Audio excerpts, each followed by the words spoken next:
Assalamualaikum warahmatullahi wabarakatuh. Waalaikumsalam warahmatullahi wabarakatuh. Selamat pagi dan salam sejahtera untuk kita semuanya. Bapak Ibu, terima kasih sudah hadir dalam undangan saya mengikuti penyuluhan anti korupsi bagi Bapak Ibu guru dan tenaga pendidikan SMK Negeri 1 Tanjung Palas Utara. Kita mulai dengan menyampaikan biaya supaya kita semangat bersama-sama. Selamat pagi. Pagi. Tanpa korupsi. Indonesia maju. Tanpa korupsi. Rakyat sejahtera. Ayo tanpa korupsi. Terima kasih Bapak Ibu semuanya. Supaya kita bersemangat sudah menyampaikan dirinya. Bapak Ibu, di pagi hari ini kita akan melaksanakan pemiluan tentang anti korupsi. Ya. Harapan kita bahwa Bapak Ibu semuanya sebagai tenaga guru maupun tenaga pendidikan bisa ikut berperan aktif dalam kegiatan memerangi korupsi di Indonesia. Ya. Tujuan dari penyuluhan ini adalah yang pertama, peserta mengerti tentang apa itu korupsi. Walaupun Bapak Ibu semua sudah tidak asing di dalam pendengaran kita semuanya bahwa korupsi itu sudah sering kita dengar, kita pelajari. Yang kedua, memahami tentang apa itu integritas. Yang ketiga, peserta mengerti tentang tujuan aktif pemberantasan korupsi. Yang keempat, peserta memahami dampak daripada korupsi. Yang kelima, peserta memahami perbedaan antara suap, gratifikasi, pemerasan, dan satu lagi adalah pamor izin. Ya, sebutkan sini. Baik, kita lanjut. Bapak Ibu mungkin sudah familiar dengan kita apa itu korupsi. Ya, korupsi itu kita mendengarnya pasti hubungannya dengan pencurian uang, pemerasan, memperkaya diri sendiri dan sebagainya.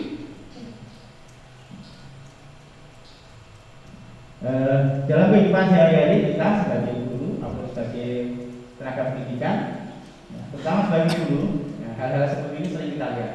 Ya. Walaupun kita mengajarnya bukan anak SD, tapi ini sering kita lihat. Ya. Kalau kita bekerja tidak disiplin, mengakibatkan siswa tidak mendapatkan hak belajarnya dengan baik. Ya.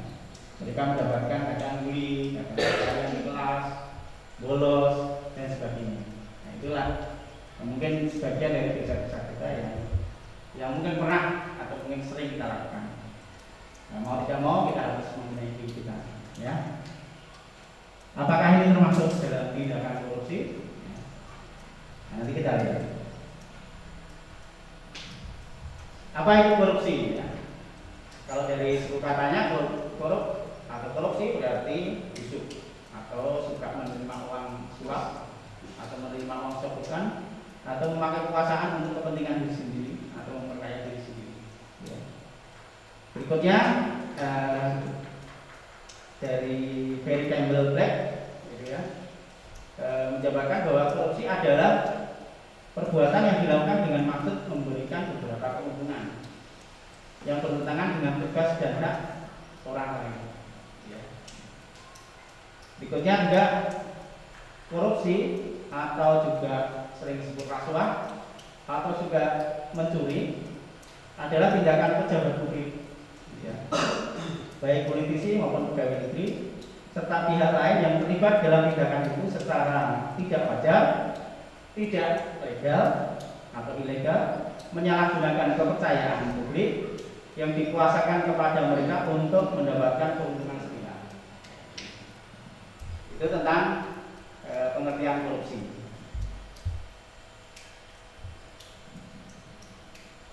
Salah satu cara untuk mencegah supaya di Indonesia ini bersih dari korupsi adalah menanamkan jiwa-jiwa integritas pada setiap warga negara.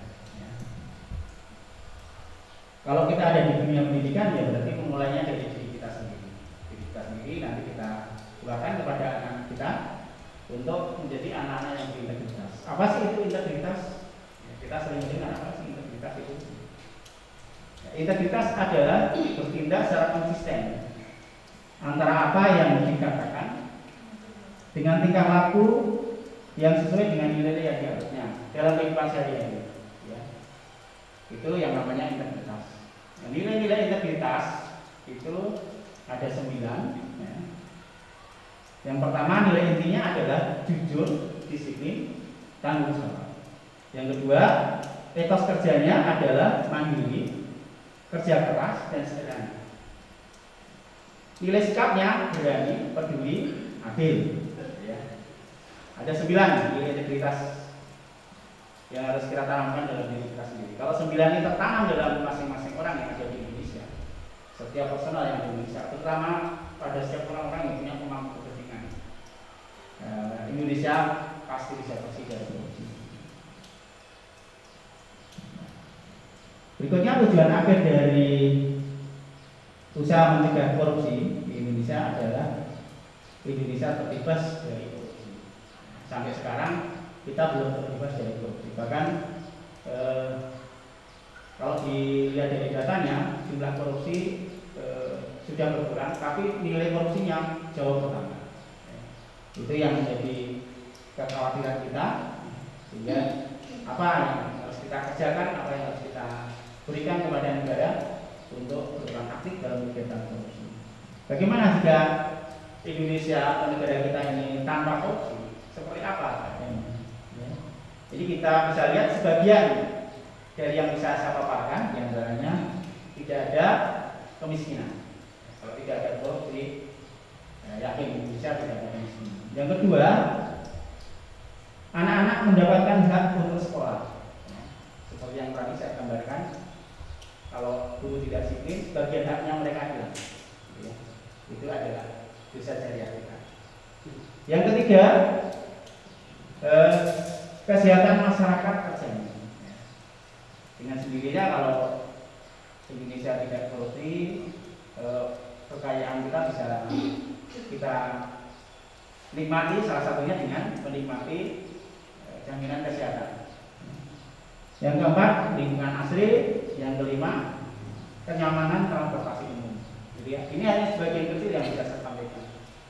Di bidang-bidang lain masih banyak dampak-dampak dari korupsi. Karena korupsi ini seperti akar pohon, yang akar mengakar itu kalau dihidup tidak ada habis.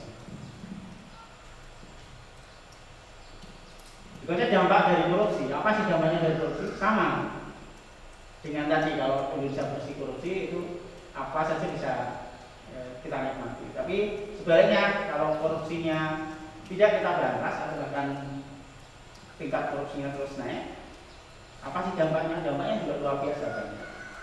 Ini yang saya tampilkan yang sebagian kecil yang bisa kita lihat di depan mata kita.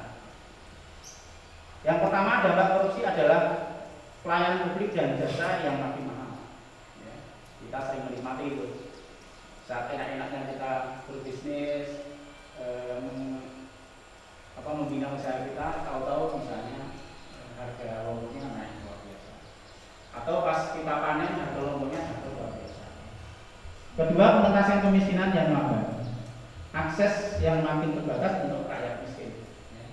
Yang paling banyak terdampak dalam pemberantasan korupsi atau kegiatan korupsi ini adalah rakyat miskin semakin bertambah. Meningkatnya angka kriminalitas. Kita kalau melihat di media sosial maupun di televisi, di radio dan sebagainya, surat kabar, kriminalitas itu luar biasa, nggak pernah berhenti. Bahkan modusnya selalu bertambah. Berikutnya demoralisasi, masyarakat tidak punya rasa percaya diri, percaya kepada pemerintah, makin individual dan mementingkan diri sendiri. Nah, ini juga sama, hanya sebagian kecil dari dampak korupsi yang kita rasakan atau kita lihat di depan mata kita. Penindakan berbagai bentuk pemberian tidak hanya dibebankan kepada penerima, tapi juga bagi pemberi. Bagi pemberi, pemberian kepada pihak pegawai negeri dapat bertentangan dengan pasal-pasal yang diatur dalam Undang-Undang Nomor 30 Tahun 1999 untuk Undang-Undang Nomor 20 Tahun 2021 tentang pemberantasan tindak pidana korupsi. Khususnya ada pasal 5 ayat 1 dan pasal 13. penindakan tersebut terjadi dalam tindak gratifikasi, uang pelicin, suap, pemerasan dan sebagainya. Itu ya. Salah satu kegiatan yang dilaksanakan oleh pemerintah melalui KPK adalah penindakan. Di dalam pemberantasan korupsi kita mengenal ada tiga hal. Yang pertama tadi penindakan supaya orang tak korupsi. Yang kedua adalah perbaikan sistem supaya orang tidak bisa korupsi dengan berbagai sistem. Yang ketiga adalah edukasi seperti yang kita laksanakan, pembelajaran kepada masyarakat. Kita ada di utamanya ada di bagian edukasi, ya. Memberikan pengertian kepada masyarakat, terutama kepada anak didik kita supaya nanti menjadi manusia yang tangguh, manusia yang berintegritas, manusia yang jujur, disiplin dan sebagainya. Berikutnya kita lihat apa itu perbedaan antara suap, gratifikasi, pemerasan, dan satu lagi adalah uang pelicin. Ada 4 yang sering kita dapati yang hampir-hampir mirip atau hampir-hampir sama, tapi mereka adalah beda. Ya, serupa tapi tak sama. Yang pertama, gratifikasi. Apa sih itu gratifikasi? Kuncinya, gratifikasi itu dilakukan dengan ikhlas, tanpa paksaan. Berhubungan dengan jabatan, bersifat inventif atau tanam budi. Ya. Tidak ada kesepakatan atau non transaksional. Jadi gratifikasi ini dilakukan dengan ikhlas. Saya memberikan kepada pejabat tanpa ada iming-iming apapun. Ya. Misalnya ada pejabat yang sedang melaksanakan mantu, menikahkan anaknya, saya berikan hadiah misalnya sebesar 10 juta atau 1 sepeda motor baru atau 1 mobil baru gitu. Dengan ikhlas. Contohnya, pengusaha memberikan voucher belanja kepada PNS karena mendapatkan kemudahan pelayanan. Nah, ini dilakukan dengan ikhlas saja, tanpa ada permintaan dan sebagainya. Yang kedua, suap atau kata kuncinya adalah deal atau kesepakatan. Jadi kalau suap ini ada kesepakatan kedua belah pihak. Pertemuan kehendak penerima dan pemberi atau transaksional, ya. Dilakukan biasanya secara tertutup, walaupun kadang-kadang ada juga yang terbuka, tidak malu-malu, ya. Contohnya pengusaha menyewa pejabat pemerintah untuk mendapatkan proyek. Ini sudah hal yang biasa kita dapatkan, ya. Atau kita lihat di depan mata kita. Yang ketiga, pemerasan. Nah, pemerasan ini kata kuncinya adalah paksaan. Pasti ada paksaan. Ada permintaan sepihak dari pejabat atau penerima bersifat memaksa. Yang ketiga, menyalahgunakan kekuasaan atau pengaruhnya atau jabatannya. Contoh, pejabat memaksa peserta tender untuk memberikan sebuah uang untuk mendapatkan proyek. Ini adalah pemaksaan. Ya. Yang terakhir, uang pelicin. Uang pelicin ini juga kita sudah familiar, sudah terbiasa melihat di depan mata kita. Uang pelicin adalah pemberian imbalan atau hadiah atau uang kepada petugas layanan umum agar dapat mendapatkan keistimewaan atau kemudahan dalam pelayanan.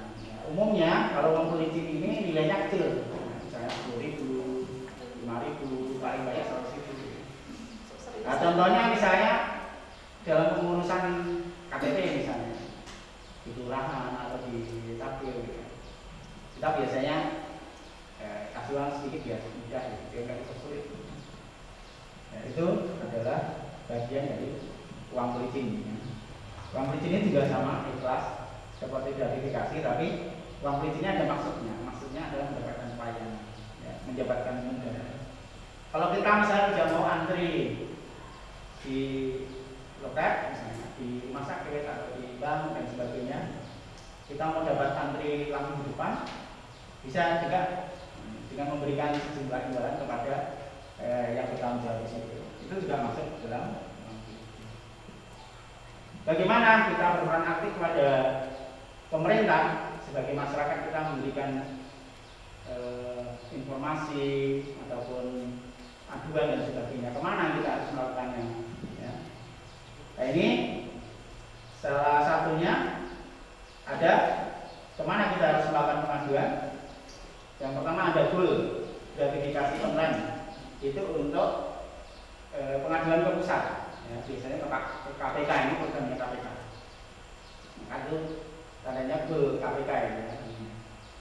Yang bawah ini adalah UPG, unit pelayanan gratifikasi. Nah ini biasanya ada di daerah. Bagiannya seperti logonya di bawah ini, unit pengendalian gratifikasi. Ya. Biasanya misalnya laporan untuk misalnya pejabat tingkat bupati atau gubernur atau bahkan di bawahnya, gitu ya. Di aplikasi kita sudah gampang cari GUL atau cari UPG, unit pengendalian gratifikasi, langsung keluar ya. Baik. Kesimpulannya bahwa korupsi merupakan kejahatan yang luar biasa, ya, atau extraordinary crime. Ya. Korupsi merupakan tindak pidana dengan perbuatan memperkaya diri sendiri maupun kelompoknya secara langsung, yang secara langsung merugikan keuangan negara. Korupsi akan hilang jika setiap warga negara mengaktualisasikan nilai-nilai integritas dalam kehidupan sehari-hari. Ayo kita perangi bersama-sama korupsi yang ada di Indonesia. Caranya, mari kita tanamkan bersama-sama 9 nilai-nilai integritas di dalam diri kita dengan mengaktualisasikan sikap jujur, disiplin, tanggung jawab, mandiri, kerja keras, berani, peduli, dan adil. Siap, Bapak Ibu? Siap. Terima kasih. Baik, kita akhiri dengan pantun. Makan ikan sambil terasi. Cakep. Ajak istri biar mesra. Cakep. Mari kita lawan korupsi Cakep. agar rakyat hidup sejahtera. Mantap. Siang-siang makan nasi. Sekian, terima kasih. Baik, Bapak Ibu, terima kasih atas kesediaannya mengikuti kegiatan di Sekolah. Setelah ini nanti dilaksanakan post-test. Soalnya nggak sama itu. Ya. Terima kasih, saya akhiri. Wassalamualaikum warahmatullahi wabarakatuh.